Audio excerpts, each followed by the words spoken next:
Imagine discovering that one day that your bank account has been hijacked by an imposter who has stolen all of your money.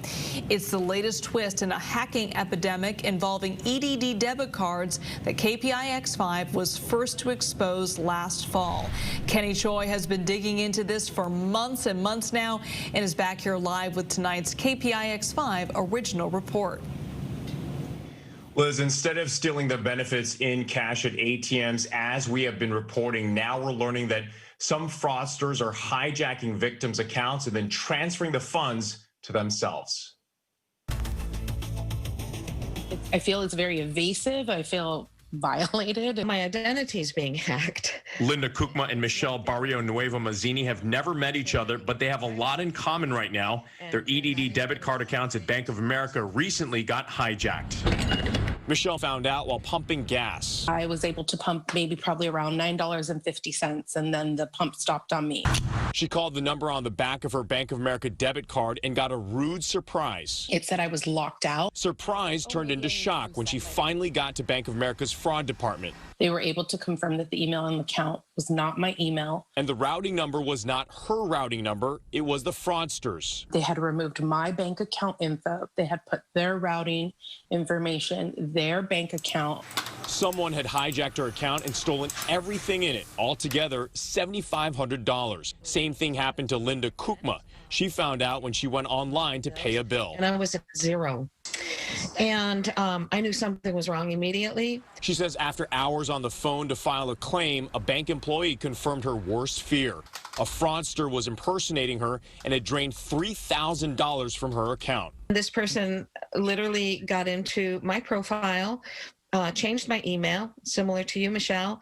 Then they had the nerve to go ahead and set up a complete transfer. Basically, it's an account takeover. Steve Morang is a certified fraud examiner. If, in fact, they were able to get the EDD recipient's personal identifiable information, we call PII, which would include name, birth date, social, address. They're able to go in and basically impersonate you. The routing number for both Michelle and Linda is the same. It traces to Sutton Bank in Ohio. From there, the money was then transferred into a Cash App account. What the fraudster wants to do is he just wants to get more and more steps away from you with that money. Once money has been out of an account for more than 48 or 72 hours, it's almost impossible to retrieve that money. He suspects in this case the personal identifying information came from EDD because the victims are all EDD claimants. This data breach could have happened 6 months ago, a year ago, 2 years ago. It doesn't matter because this PII, it doesn't change. It has a very long shelf life. I think it's the tip of the iceberg. This former job placement worker suspects the same. We agreed not to reveal his identity. He says 15 years ago he worked for an EDD partner agency that helped people find jobs. We were trained to access the EDD databases to verify the information provided by the job seekers. He says everyone at the nonprofit had logins that allowed full access. It was obvious then that if they're giving partner agencies that much free reign of their databases, that this was a problem. When you talk about databases, what kind of information are we talking about? The top of the heap: social security numbers, home addresses, account numbers. A few years ago, he came across his old login and tried it back then out of curiosity. The login was still active. What are you seeing again? I'm seeing the same thing I was able to see when I worked for the agency, just full access to personal information of the people who were registered for job services with the Employment Development Department.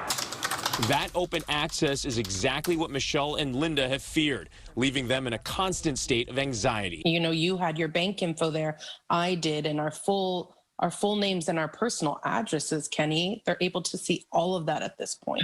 After we gave Michelle's name to Bank of America, she got all her money back. As for Linda, Bank of America gave her a provisional credit, but fraudsters struck one more time. The person again went into my account, changed all my passwords, bypassed my username, and took the credit. Once again, she got a refund, but that still wasn't the end of it.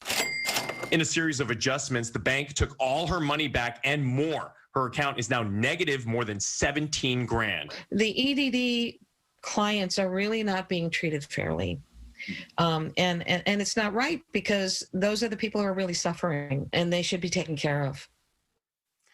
Now, EDD responded to our report tonight and says that from its perspective, the allegations of open and full access to Social Security numbers is incorrect. Meanwhile, the person you just saw stands by what he says he saw for years working with EDD, and says that the agency never addressed the problem when he and others notified the agency about it. Oh, so infuriating, Kenny. These hijacking cases are just so troubling.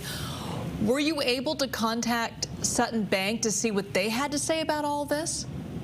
So, Liz, we did reach out to the bank. We tried. We were put on hold and then eventually hung up on. But as the fraud examiner said, once that money is transferred very quickly and then laundered, it is nearly impossible to trace. Because it's a debit card.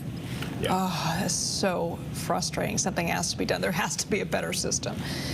All right, Kenny, thanks. We posted EDD and Bank of America's responses online at kpix.com.